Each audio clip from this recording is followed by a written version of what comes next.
Hello, and welcome all to episode 67 of the Spooky Spooky Horror Show podcast. I'm your host, Sean. I'm joined again by Anthony. And as a reminder, this season's movie list was chosen solely based on the box art. We're going to be judging whether the film is as good or bad as the box art, as well as whether or not we even like the film. Today, we're going to be talking about 2009's found footage horror film, Evil Things. 2009, damn. Okay. Remember, if you'd like to support us on YouTube, you can like, subscribe, and also leave a comment. All of that helps with the algorithm and engagement. You can also follow and rate us on any and all podcast services, which helps with visibility and charting.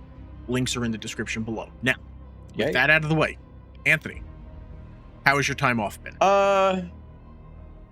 Not bad. We haven't talked in a while, so I had an incident for the first time in 10 years where I did an engine repair and it actually went south on my ass and it fucked up an engine. Oh, seriously? Oh yeah, I almost got fired. What happened? So what ended up happening is, you know, like we buy cars from auctions. Well, you don't sell a car to an auction if it's running properly.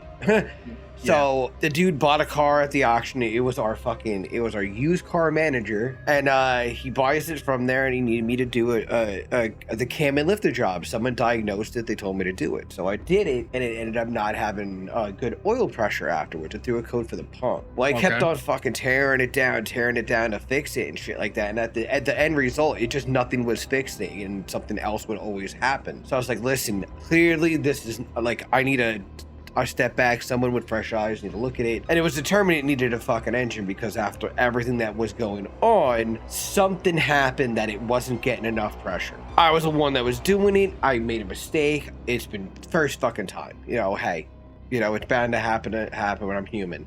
But I almost, they were very close to. That would suck. Oh yeah, though it would suck. Fucking 10 years. How you know how long I've been doing this? But fucking 10 years now, and First one. No, I don't. So it's been a little bit hectic around the household. When did we?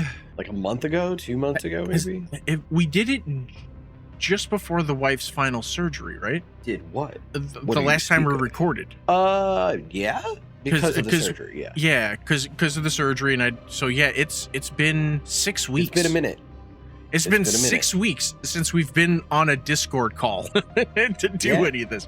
We keep going, all right, let's jump on and, you know, we'll play some games, shoot the shit, and then we end up not getting on calls and not shooting the shit. It is tiring being an adult, man. I don't want to do shit anymore. I am fucking beat. Because the surgery went well, everything is kind of back to normal. Winding down.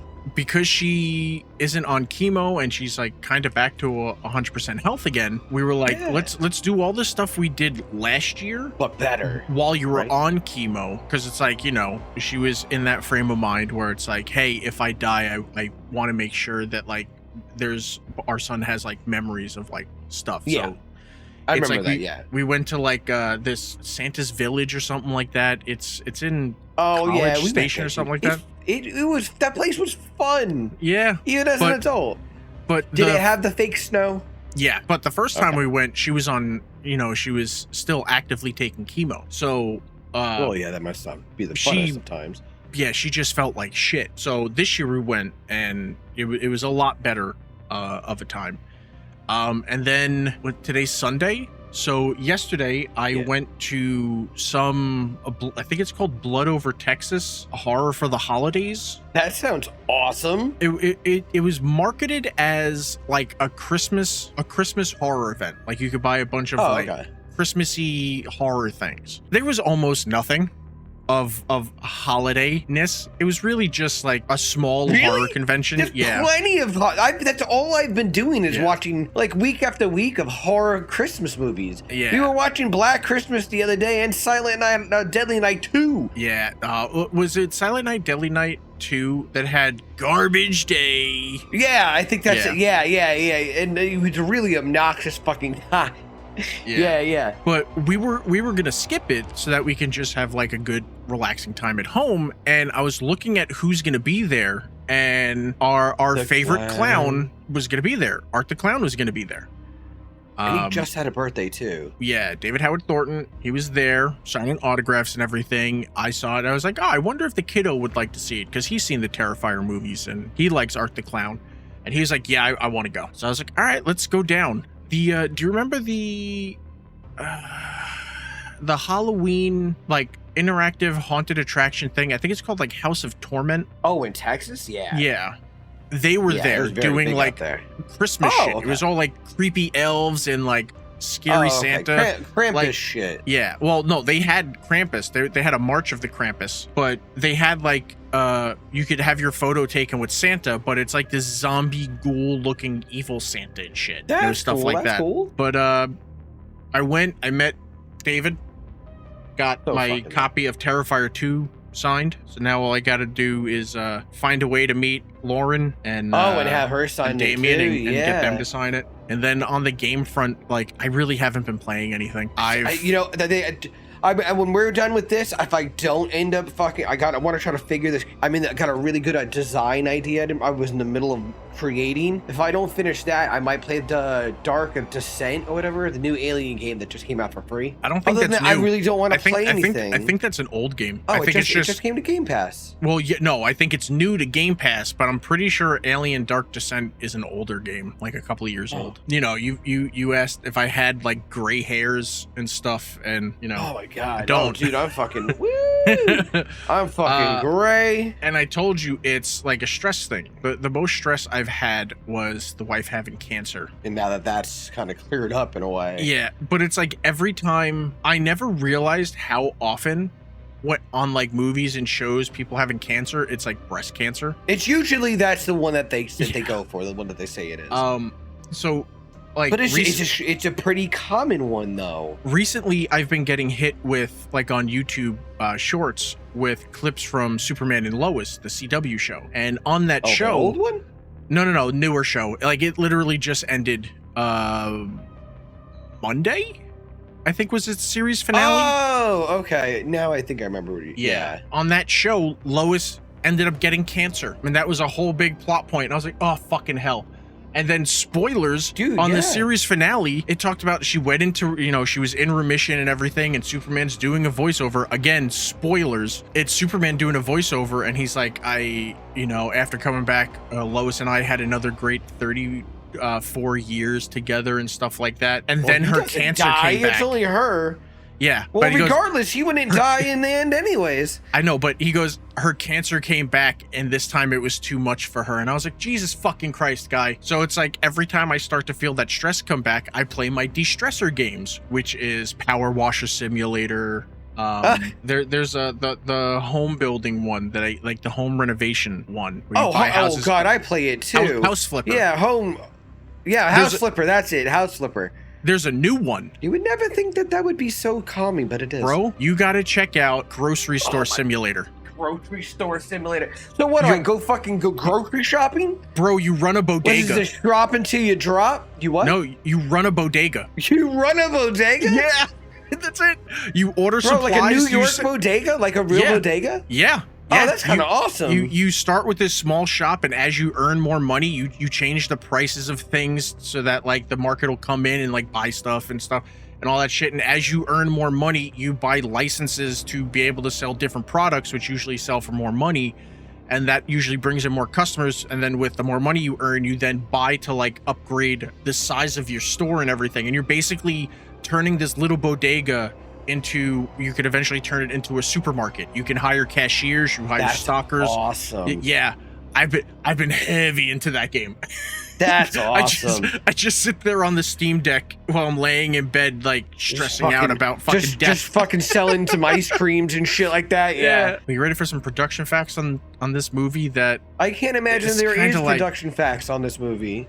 Surprisingly, production facts for this, Evil Things is a 2009 found footage horror thriller about 5 college students who leave New York City for a birthday weekend trip in the Catskills, and 48 hours later, they vanish without a trace. It was written and directed by Dominic Perez, and it stars Laurel Castillo, Morgan Hooper, Tori Weiss, Ryan Maislin, and Alyssa Mersdorf. Nobody we know. No, and we do have some IMDb fun facts. Writer-director Dominic Perez made his first film when he was 40 years old. That's what this is. 40? Yep. This is his film? Yep. He had wanted to make a film forever, and the 2008 recession was the push he needed. He is quoted as saying that 2,000 people from his department were fired on the spot and escorted out by security, and knowing that he was going to be the next on the chopping block, he decided to just take the leap into the filmmaking industry. So I'm assuming he had a job where he made a lot of money, where he was just able to do, you know what, I'm not going to get another job, I'm going to do this. It took him 3 months to write Evil Things, 7 days to shoot it, and 1 month to edit it. You know what? I can honestly say that is probably true. And it shouldn't have. It shouldn't be true.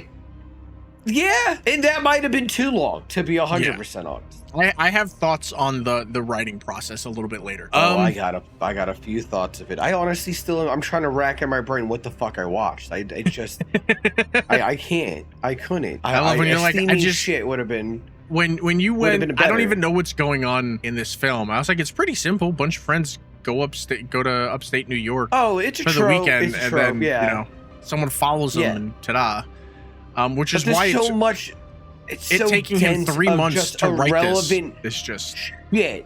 Yeah. Irrelevant shit. And you're like, I don't want to fucking hear any of these people speak anymore. And when they die, it's the best part of the movie because it's one less voicing that you have to hear in the movie. Oh, well, one of the most annoying things for me this entire time was how they just kept talking about how that one person, that one chick was sick. She wasn't feeling good. She wasn't feeling good. She had car sickness. Who cares? I don't care. She was fine after that. I don't care. Yeah, she was fine after that. She didn't go fucking crazy. She wasn't dying. It was annoying. The film was inspired by a real life incident that happened to Perez when he was a child. He was sleeping over at a friend's house while his mother was at work, and there was a soft knock at the door. When they asked who it was, no one answered. The peephole was broken, so they couldn't see who it was, but they could see under the door, and they saw a person wearing black boots. 30 seconds later, the person knocked again, and this went on for like 10 minutes. They never opened the door, smart, or found out who was on the other side. So, well, good for them. Dominic's goal with Evil Things was to take the sheer terror inspired by the real event and recreate it for the characters in his movie. The young characters in Evil Things dare to open that door and make contact with what's on the other side. They did not dare to open the door. At all. That door was forced open. That's how that happened. Filming took place around New York City and Woodstock, New York, and I don't know if this is a typo, but IMDb has their estimated budget at $3,175,000. No. It's like, that can't be right. No. That can't be right. There is no way in fucking hell. If this movie cost, I think that's why I said I think it's a typo. I think it cost around $3,175 because if you spend $3 million on this, you should never be allowed to pick up a camera again. Like, even $300,000. It's supposed to be a found footage film. It should be the easiest thing that you should be able to film. There's no special effects. That is, it's in there. There's no special effects in it. Yeah. In fact, watching this movie, you think that you're watching it in 240, and you're not. You think your computer is fucking up. Because I've watched it a few times. It's not your computer fucking up, and it's not a glitching. Or pixelating. Yeah. It's some weird 90s shit that you would sometimes have happen that doesn't happen anymore. Yeah, it's terrible. Based on the box art, what were you expecting from this movie? I mean, it looks very Blair Witchy, so I figured it would be something like that, which you kind of, I guess, get in this. They're kind of in the woods in a way, you know what I mean?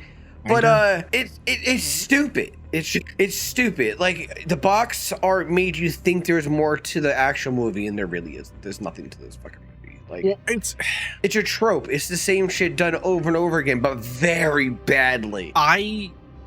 It's a Tubi movie, like 100%.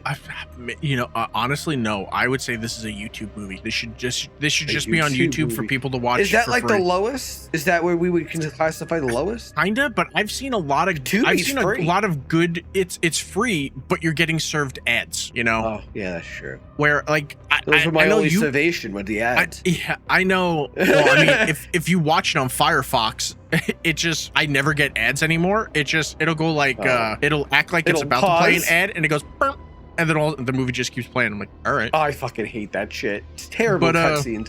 I also have YouTube Premium, so I never see ads. You never get ads. Yeah. But I'm sorry, I watch a lot of movies on YouTube that people fucking like, some good ass shit on YouTube. I think the box art is super generic. It's literally just a close-up of a scared white girl. And it looks like a found footage, though. It does got that look to it.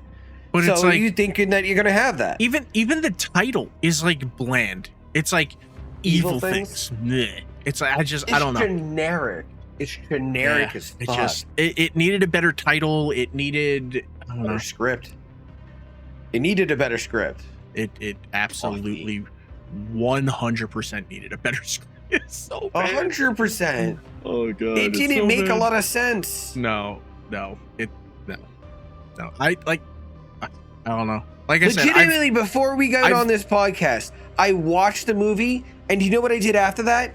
I looked to my wife and said, I'm gonna have to replay this fucking movie. I legitimately forgot half of it while I was watching it. Oh god. That's and like that's terrible. Yeah. And that's all I do is watch movies. And I've seen this like 10 times. I watched this 3 more times. And I feel like I should pay you back some of your life from that. Like I feel like there should be I'm telling you, the next charity for this. The next film, after watching that, you're gonna think this film deserves like Oscars. That scares me. And what next one we're gonna get the next film, Lost Creek, it's shot beautifully. Like it looks amazing. It's just everything else. Dog shit. Everything else is awful. Cinematically, it was shot perfectly, scene for scene, even the camera angles, but everything else, the movie itself is just dog shit. Yeah. But let's get into some plot. Much for that. Yeah, let's get into the plot. I'm gonna drink water because let's see if we can get through this quick. Everybody, I got coffee. I think it's pretty hot though. Hold on. Oh, I've already had. I've had a Starbucks coffee, and 3 cups of my own coffee this morning. So you had good coffee when we were over. Yeah, I make really good coffee. Wish, right? I don't use Death Wish anymore. I honestly can't do that much caffeine anymore. It makes my eyes like it feels like they're pulsing. It's like when I take the gummies, and it's just like I just want to lay down. Should be like the opposite on those gummies. I would feel, but okay. Those gummies they make you trip fucking balls. The film opens with us slowly zooming in on a TV playing static for entirely too long. Leo, as the resident aspiring filmmaker, brings his newly purchased camera to record the road trip with his friends, Miriam, Tanya, Mark, and Mark's girlfriend, Cassie. Oh, Mark was dating Cassie. Okay, I forgot about that. As they leave NYC and head upstate for the weekend. To celebrate Miriam's birthday, Miriam's Aunt Gail lets her and her friends use her large country home in the Catskills for the weekend. It's crazy to me that for your 21st birthday, you decide to leave New York City and go to the Catskills. I can only defend this. Logic because us growing up know that in the Catskills, drinking up there will be 3 times less, and you can drink for more money Yeah, but they're also only staying in this cabin. They're throwing a house party for themselves. That's boring as shit. Maybe they're those type of people. And, honestly, looking back, I used to go to not house parties like that, but we used to go upstate or have friends with places upstate or whatever all the time. We would just chill there and just party. I own a family house, like in upstate New York and everything. You used to go up there every summer. I mean, we're not young, but you go there for your party. But like when I was 18, since I was 18, like I was always in the bars drinking. And then when I hit 21, we were always hitting the bars. Like, why would you go? You know what?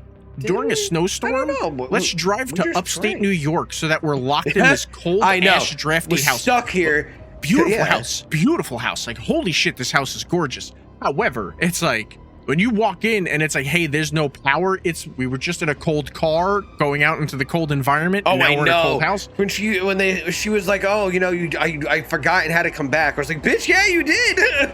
The fact that that the heater is turned, like the power's turned off, the heater's off, it would take hours for that house to be warm. Oh yes, 100%. When we bought this house, and it was during a cold winter, like the cold month, and I had to paint it. That paint was drying so fast. Dude, it was so I was breathing you could see my breath. I was all bundled up because they didn't keep the heater on, and it took me fucking days for it to get fucking to turn on and stay on, get the bubbles out and shit like that. Oh my god. And you're telling me these people are just like climbing underneath the covers turn it on real quick. of this ice cold house? That means those sheets are gonna be ice fucking cold. Like, what are you doing? But yeah, Crazy while motherfuckers. driving along the snow-covered upstate New York roads, Tanya begins to feel car sick. So they pull over onto the shoulder so she can pretty much just stick her head out the window. She doesn't even throw up. She just sticks her head out the window for air. You can do that while driving. Just roll the window down and go fucking Scooby-Doo that shit. My wife just stick has your head fucking out. motion sickness. Yeah, she has fucking motion too. suck it up, Open the Buttercup. window. Like, we have a place to go. It's only gonna get worse if you keep making me stop. They get back on the road, and almost immediately after getting back on the road, this shitty-ass van begins riding up their ass and then ends up speeding around them, only to immediately slow down. They deal with this for a while trying to find another place to pull over so Tanya can be sick again. While that's going on, Miriam just decides like she doesn't want to deal with them being assholes and like slowing down like this. She just gets around them and speeds in front of the van, just for the driver of the van to start honking their horn at them and then eventually just overtaking them and speeding away. Just dumb shit, because it happens all the time upstate. This is probably 10 minutes into the film, I think. Yeah. I think about 10 minutes into the film when all this is happening. Most of the dialogue up to this point has been how Tanya is sick. Bullshit. Yeah, just it's like bullshit nonsense. It took you 3 months to write the to dialogue. Edit this? That, like this chick is sick. Like, no, come on, man. That should have been a very small sliver of your fucking script. Yeah. It should have been an anecdote or something. Just something you put in for a few words here and there, cut to the next scene, and just move on. Honestly, I would be fine with saying like, hey, I don't feel good, and then pulling over to the side of the road, and then that being the fucking end of it. It doesn't need to be spoken about again anymore. The fact that it's just constant, and then they start yelling at the driver to pull over, and like, don't put the camera on her. She's feeling sick. She's sick. It's like, I don't fucking care. I don't fucking care. Like, do something else. There's been nothing scary. You can't even say, oh, well, the creepy van, like, was being weird around them. For all we know, Miriam was driving like 5 miles an hour because she was scared of the fucking. Yeah. Like, so we have no context. So it's like, it's like this whole thing, I don't. Be honest, when you're upstate and it's fucking a world like that, there are plenty of people that won't even go anywhere near the fucking speed limit, and you're sitting there like, if I go any fucking slower, I'm just gonna slide down the fucking hill. Trust me. So you really don't know either which way. The point being, you don't know what the fuck happened between the two. Stopping at a small gas station, Casey notices that the dark red van has pulled into one of the gas pumps. Which I honestly didn't know it was red until that moment, because you really don't. It's like dark. It looks like a black one. The whole time they'd already bought their snacks, and they just decided, fuck it. While the van is getting, God, I can't stop yawning. It's like I need more caffeine. I know, right? Yeah. So they stop at a small gas station, and Casey notices a dark red van pull into the gas pumps. Having bought their snacks and seeing the van, they decide to dip out. As they're driving away, a girl from inside the gas station, I'm assuming like the cashier or something. Why would it be the cashier? Scares the shit at them. Yeah, she runs out and like taps on the window, causing everyone to scream because Casey left her phone in the bathroom. But this is where I get confused with that. They left the bathroom. So with other people in the bathroom, the cashier goes into the bathroom after they came out of the bathroom, and then as she's running to the car, maybe someone went in. Maybe someone in and said they found it, and then But as she's running out towards the car, everyone is looking forward, except for the driver who's looking back to back out. How did no one see this bitch running up? Like, there was no scare for this. If anything, it should have been like the brights of the van are turned on, so like they turn their attention to that and then they get scared. But it, whatever. It only took them 3 months to write the script. And how long? It was like 3 months, including that was also the editing. Well, it was 3 months to write it, 7 days to film it, 1 month to edit it. 1 month to edit it. That makes sense. Like I said. As they're driving, they notice that the van is following Miriam's car again. She puts her blinker on, and he puts his blinker on, and they're freaking out a little bit. So she pulls off onto a road because there were no shots of the outside of what they're doing. It's like, I don't really know how far that road is. Yeah, because it's like, I don't know if they were testing to see if the van was going to keep following them. So it's like, do they have to keep going straight on that road, or is that the actual turnoff that they had to go to? Did she just like turn into someone's like driveway and like pull up a little bit and then just stop to see if they kept going, or if it turned it? Like, I don't know, because then they just cut again and they're driving again. So it's like, I don't know if the van kept going and then they pulled out and kept going. Like, some exterior shots of the car would have worked wonders for like telling the story. But again, he had 3 months to write this and figure all this stuff out. You know, I digress. This is when they go to the diner, and while eating, which this is all very, it's all done. It's all weird all that like he's holding this, and I understand it's 2009, so like we don't have like the cell phone cameras. Like I have the new Pixel 9 XL and it shoots fucking great video. You don't get to see the camera because it's only ever one camera recording stuff. Well, yeah. But later on, you'll see the stalker's like perspective of things, and the camera rig that you end up seeing that like they're using, and then remember them in this diner like holding this fucking camera and shit. It's a little ridiculous. Like, if I walk into a store and like we're partying with friends, we're like, hey, what's going on, woo, and stuff like that, like that's fine. One thing, that's fine. Walking in like fucking Spielberg with a giant fucking like cinematic fucking Have I brought up on the podcast yet that I bought a VHS camera? VHS camera? What are you talking about? Are you talking about the old school fucking one? Yeah. Oh, no way. The mini disc, the mini tape, or the actual whole full tape?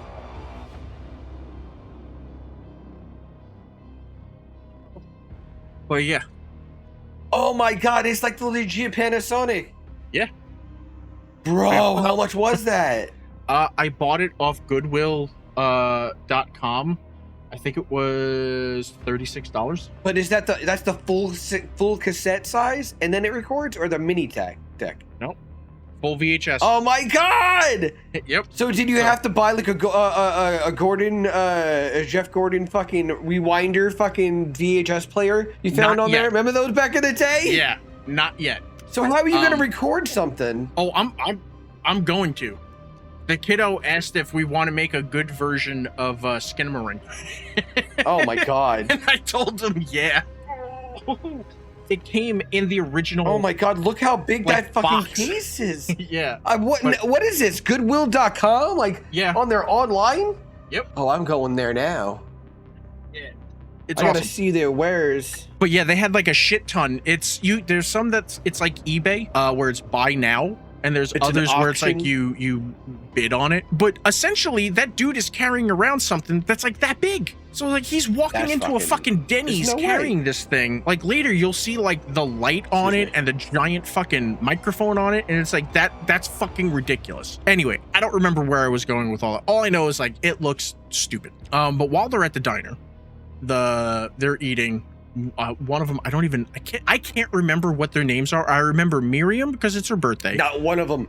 I remember Cassie because she's like the box art chick, and Tanya because like her whole thing is I'm sick. They're the only ones I remember. There's all the other people, I don't fucking remember their names. One of the dudes is acting weird and he's like eating a salad, and I think they call him gay for eating a salad or something like that. I don't fucking remember. It's weird. They were giving him shit about the salad thing. There's a lot about this movie. Because I want to it's kind of fucked up. Or like the bubble bath. Like, yeah, so you're telling me you can't have a bath as a dude? Like, I was like, bro, you're on this dude's shit. Bro, that's gay, bro. You don't even know. Yeah, so whatever. But they end up noticing the van pull into the parking lot and drive past the window that they're at. And that one dude gets all pissed off. Why would you go outside? I think it's Mark. Mark gets up and he's like, wait here. And I'm like, all right, tough guy. You're not fucking Captain America. Yeah, fucking relax yourself. He storms outside and confronts the driver. And as Mark gets close to the window, the dude takes off. They let that go, even though I would not let that go. What? The dude driving away? We've seen this van multiple times. And then they say, well, should we call the cops? No, we don't really have anything to go on. Yeah, you do. You can call it with the plate number that following and harassing you. Yeah.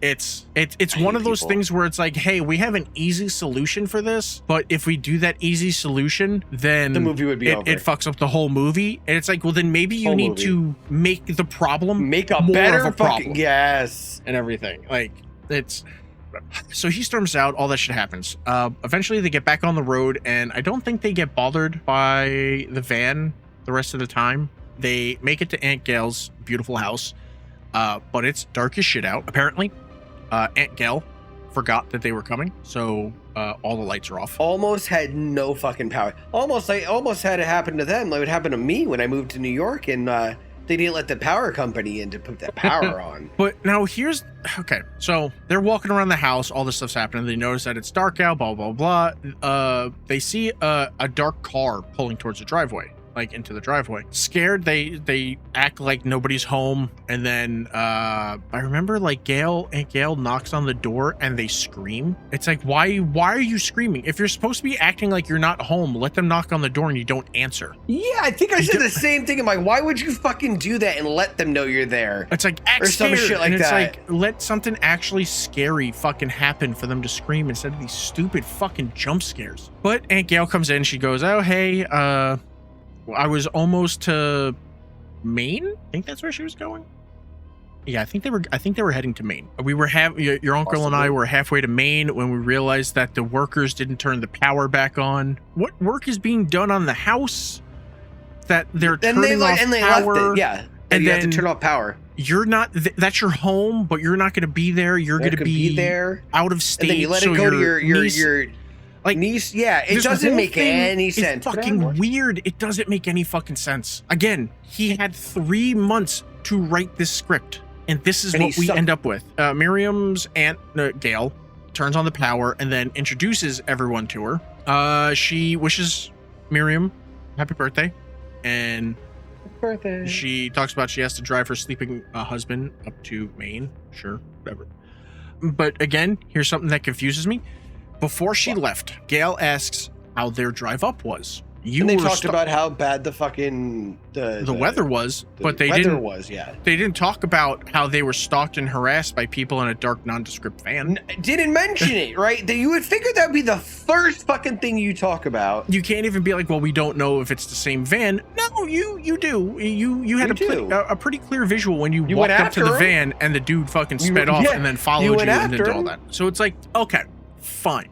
You're right. You haven't seen enough of it. You don't have the license plate memorized or written down. You don't know the maker model, even though fucking Mark or whatever his name was. But you have cell phones, and somehow you didn't. You have a video camera license plate. Like when they were at the gas station, the video camera zoomed in on it, and I could make out letters of the license plate. Yeah, but it's whatever. It's whatever. They were close enough driving that you could see the face when you walked up to it on the driver's side window. So you have all this information. But Sean, what if the van didn't have a license plate?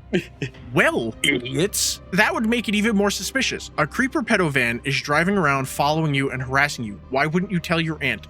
Or at least why wouldn't you tell everyone? Yes, it'd be the only logical thing to do. Even if the cops say like they can't do anything about it, right? At least they don't have enough to go on. It's on file. Eventually, you're going to be found missing. It's not like they showed video of her aunt being killed, right? Where it's like, oh, Aunt Gail and their unnamed uncle is dead somewhere, right? We're fully going on the assumption that she got away. She's going to be coming back. Yeah, she's got to come back at some point or another. Miriam's family would not have heard from her after her birthday. Yeah. The aunt would probably come back and she'll be gone. All the friends' families are going to be like, hey, where the fuck are our kids? Now it's just like, oh, we don't know what happened to her. People in a creepy van that have been following them took them. Fucking chopped them up in it. Yeah, probably fucking ate them. She leaves. They surprise Miriam with a birthday cake, and then they party and drink, with Leo filming the whole thing. The next day, the group decides to go on a hike, and in the middle of the day, they get lost while exploring the backyard. I want to understand how when it snows, now we both grew up in the north, now when it snows you can see for fucking miles in the woods because there's white stuff on the ground that compacts down and stops anything from, and all the trees are bare, so you could see. How did you get fucking lost in your backyard? It wasn't snowing. It had snowed. No. So that means it's not like there's new fresh snow. Or as I learned the word up here, squall is a squall. All right, a squall, a whiteout, as you would say. Nothing. There was none of that. No, like you could see your footprints unless someone in the back of the group is like walking with a dusting them broom, off. like breaking away. But like you're stomping through, like there's a path for you to fucking follow back, but somehow they managed to get lost for the entire fucking day. Movie. This is so fucking stupid. This is so fucking stupid. They've been lost in the woods for so long that now it's nighttime and emotions are high. They've been yelling at each other hours. A lot. They've been lost. for many hours. Been lost. Which then becomes, how the fuck is his camera battery still charged if they've been recording like this whole time? The like, same exact thing I said with fucking Blair Witch Project when that came out. That battery lasted a long ass time. And even like, when it got down a couple of the bars on that movie, it stayed like that for a while. It never stays longer the lower you get. It goes quicker. They start to hear noises that they can't identify and crackling on their two-way radios. Some branch snapping sounds are heard, and that ends up scaring them all into running in different directions. This is like a fucking comic book. This is peak like city kids. Yes. It's like scatter, and it's like you're not dumb, like running from dumb. the cops. Like, what are you doing? Like, just dumb. Eventually like you said, Scooby-Doo shit. Yeah, eventually they end up making it all back to the house somehow at the exact same time. Oh yeah. In the house, they are drinking, and Cassie finds a weird wig and starts acting like Leo's mom. Yeah. So that was a scary gray wig that she had on. This is where I got confused because I couldn't remember like if anyone was dating any. I knew two people were dating. The brown-haired dude and the other one, the girl, they were together. And I think the girl that Mark and had the wig on, yeah, she was dating like Mark. I said, but I couldn't remember who she was dating. It was so hard to fucking pay attention because I couldn't care less on how fucking boring this movie was. But it's like I forgot who she was dating. I knew she was dating someone, but I couldn't remember who it was. So when she's sitting there and she starts doing the impersonation of Leo's mom, all I can think was, wait, is Cassie dating Leo? How are you going to be able to fuck her knowing that she looks just like your mom and now sounds just like your mom? And he said it. He said like, it. That's weird. And then it's like, it's remembering that no, she wasn't dating Leo. They're just friends, so she's doing that. But she's dating Mark. So it's like, okay. Because I was like, yo, if that's your girlfriend, it's time to have that we need to see other people talk. Because that was very questionable. If my wife ever started like acting and talking like my mom, or at any point looked like my mom, game over, goodbye. Like, that's not happening. While eating dinner, they start to receive phone calls with no one on the other line.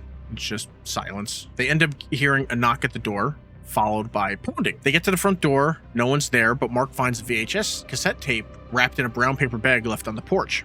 They sit down and they watch the tape. Which in itself is fucking...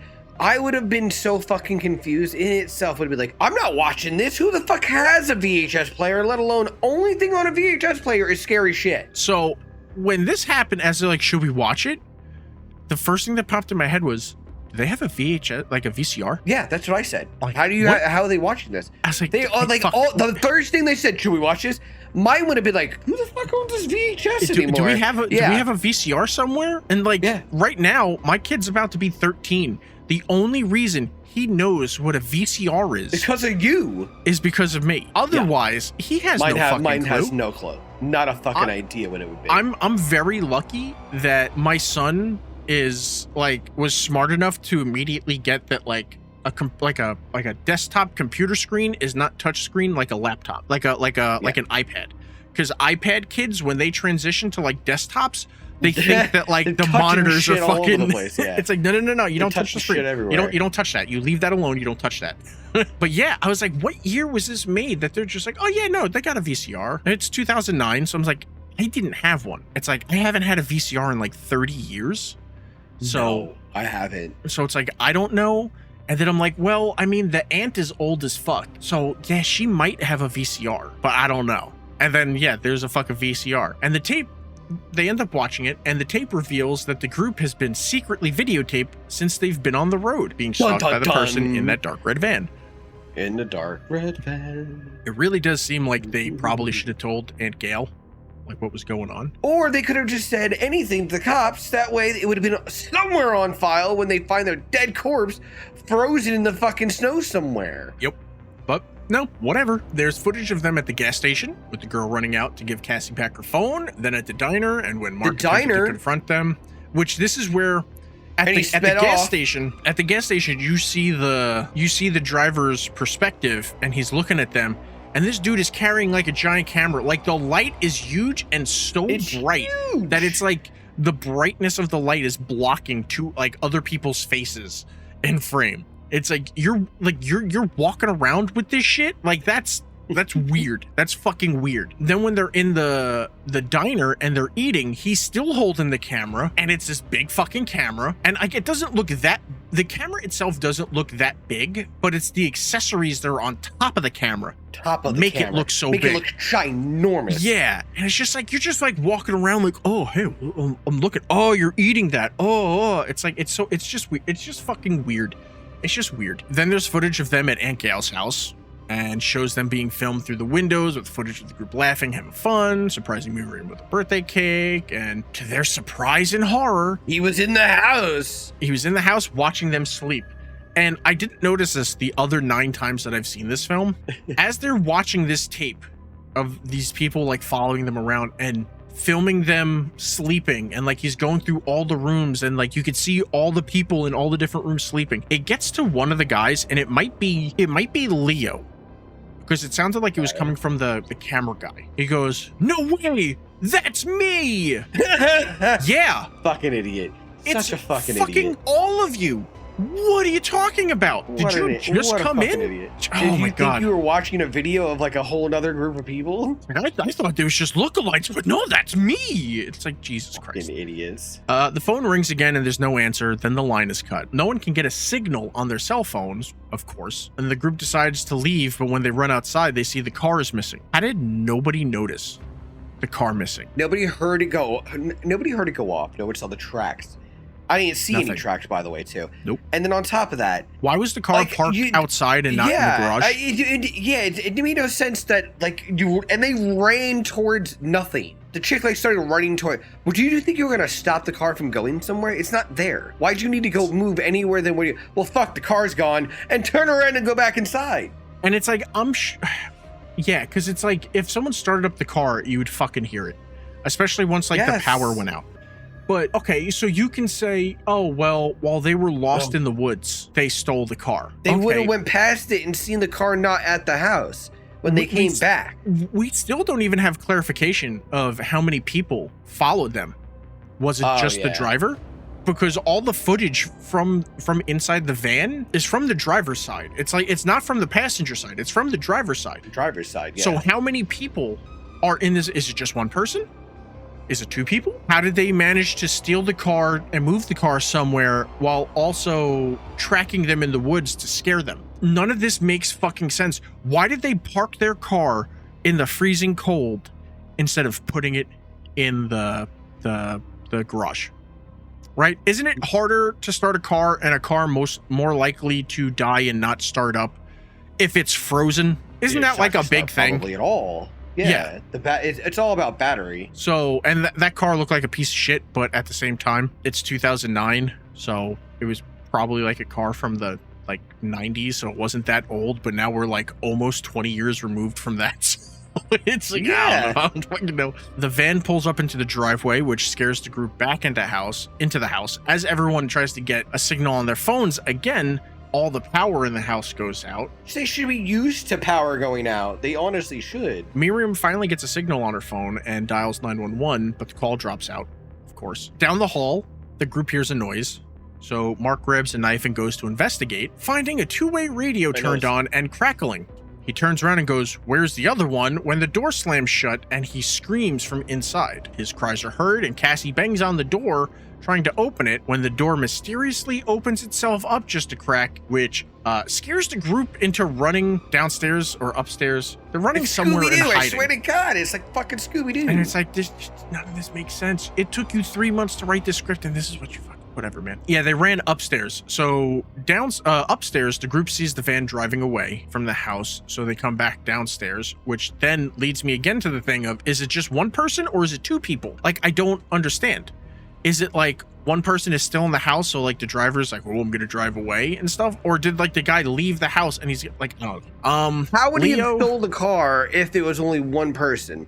Where would he have left the van? I don't know how they're doing fucking anything. But Leo gives the camera to Tanya and she's like, I don't want to record. And it's like, bitch, all you've been doing is complaining that you don't feel good. Just hold the fucking camera and shut the fuck up. Like, that's just literally all you have to do. Just hold the camera and shut the fuck up. That's it. That's it. You turn your head with it. That's it. Once outside, it's as simple as you could possibly get that. Yeah. Once outside, he sees something that makes him scream and run back inside. Inside, Tanya falls, breaking the camera, and all we see is darkness and the sound of Tanya screaming, with her and Leo's fate left unknown. On the video footage of the van outside, we see Miriam running away from the house and into the woods. The van turns on the lights and creeps along to follow her when they eventually stop and get out and chase after her into the woods. Back inside the house, another stalker, so there has to be at least two, is looking around the house for Cassie with his night vision cameras on. Lucky. He finds Cassie hiding behind a couch. Believing she's alone, she slowly begins to creep out from behind the couch and wander blindly around the home. Now, the power has been out for a minute now, where they're just in total darkness. Your eyes adjust. You will see a motherfucker there. You're gonna tell me that you don't see the green glow coming out from the night vision goggles? Like, come on. Come the fuck on. Like, this is stupid. This is dumb. She gets to the door, and as she's opening it, it gets pulled closed again from the outside, which now it's like, okay, how many people are there? We kind of have that there are two people, right? Because the guy in the van followed Miriam into the woods, and then someone else was still in the house and following Cassie and shit, right? But then when she goes to open the door, someone outside closes the door. So now are there three people? How many fucking stalkers are there? This doesn't make any fucking sense. Like, you have to give us this fucking information. You can't just keep it. Could you imagine watching The Strangers and like not seeing any of the strangers and not really knowing what the fuck's going on? This is essentially what we're fucking getting. It's like a home invasion fucking thing, but you don't know who's there. Like, it's so fucking dumb. The cameraman makes some fucking weird like sound or something, and it scares Cassie, and she turns around and screams as the stalker lunges at her. The camera freezes on Cassie's face, and the view pulls back to show a dark room where someone else is watching several like videos on bays of monitors, as well as even doesn't let you know who the fuck that is either. Yeah, that looks like a guy that's like taking all like the snuff footage and putting it together. I guess like their thing is like it's the dark web or some fucking bullshit like that. But new faces of horror.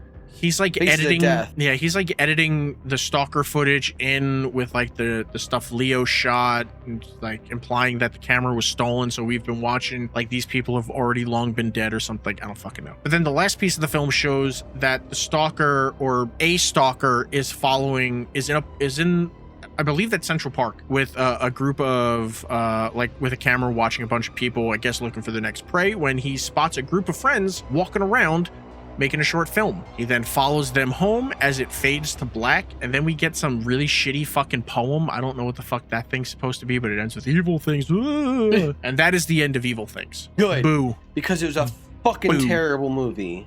Yeah, no. It's like, I don't want to give it a 1 because... I want to give it a 1. I want to give it a 1. Here's why. I'm torn on this. I've seen this film 10 times. I don't hate it, but I don't love it. It's not the worst film we've ever watched, but it's not the best. The acting is from just about everyone is serviceable. It's like, besides them not shutting up about how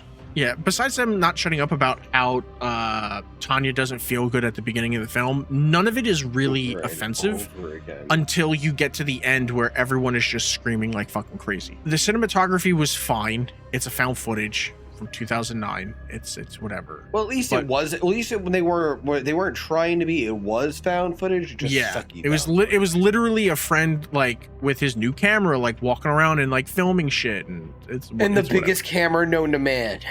Yeah, but it's like the premise of it is good, Like, the idea behind it is good. I think it's just the execution is where it falls apart. I think if they had a tighter script and better actors, or really, you know, actual actors, I think the chick that plays Cassie, Laurel Castillo, she still acts. I think her last credit was maybe a couple of years ago for not CSI, Law and Order SVU, I think. And Ryan Maslin, I think that's Leo. I think that's the main camera guy. He's pretty much solely transitioned to the camera department on film sets and everything. So it's like, besides that, everyone else there, I don't think I saw any acting credits past 2009 when this came out. So it's like, it's either this was their only credit or this was like their last credit. So yeah, I don't know. Maybe if there were some real actors in it to like hold it, if you gave like the stalkers maybe some of a personality, it could have been better. And then you've seen them more, yeah. If you even knew how many there were. You know, like little things like that. That's true. I feel like more pre-production time would have worked better for the film. 3 months to write this is fucking crazy. We've been saying that a lot throughout this episode. It's crazy that it took him 3 months to write this. Was he? Yeah. There's the dialogue in this is amateur at best. Like, I do not believe that any of these people are friends. They could very well be friends. But the way that like they talk to each other, like it's weird. It's tense. I don't know. So it's like, besides the shit ton of unbalanced screaming audio, I feel like this should have taken no longer than a week to write. Like, I've written scripts longer than this. I could see that only with more dialogue because it really didn't have a good fucking premise. Yeah, you have the main plot points of like what has to happen. Group of friends pick up another friend to go on a weekend trip. During their travels, like a stalker appears. They get to the house. They think everything's good till the end where things are not great. And then the last act is them being attacked and trying to survive. Stuff, yeah. Like that's basically the thing. So you just got to write like scenes and stuff that are like engaging, but it's like the whole beginning of it is just them in the fucking car whining about how Tanya's sick. And it was all relevant. Yes, I was so fucking bored of the car scene. A lot of this movie is spent with nothing happening, then something kind of happening, then nothing happens again, then more and nothing happens again. Then a ton of shit happens all at once. It's kind of fucking stupid. It's like because I don't think this is like the most offensive thing we've seen, I would give this like a 2. I could live with a 2 only because I would say 1, but 2's fine. It's sufficient. It's a dog shit fucking movie. I'm just glad I'm not gonna have to watch it again. Yeah. I mean, unless you wanna. I didn't want to watch it for this. No. It was fucking terrible. That is it for this episode of the Spooky Horror Show podcast. Remember, like, subscribe on YouTube, follow us on Spotify, Apple Music, Apple Play or Apple Music. Yeah, YouTube. I think we're on YouTube Music. I don't know. It used to be like Google Podcasts, and then it like all fucking mixed. I don't fucking know. Yeah. But video version is available on YouTube and Spotify, and audio versions are available everywhere else. There is a Blue Sky. I have a Blue Sky account for the Spooky Horror Show. I don't know what it is. I'll put it here. Put it down on the bottom. Yeah, I don't know. But all the links are in the description, and I recommend that everyone go watch Lost Creek. You will love it. You won't love it. You won't. And I'll apologize. Well, hate us. Yeah, but again, thank you, and we will see you next time. Bye.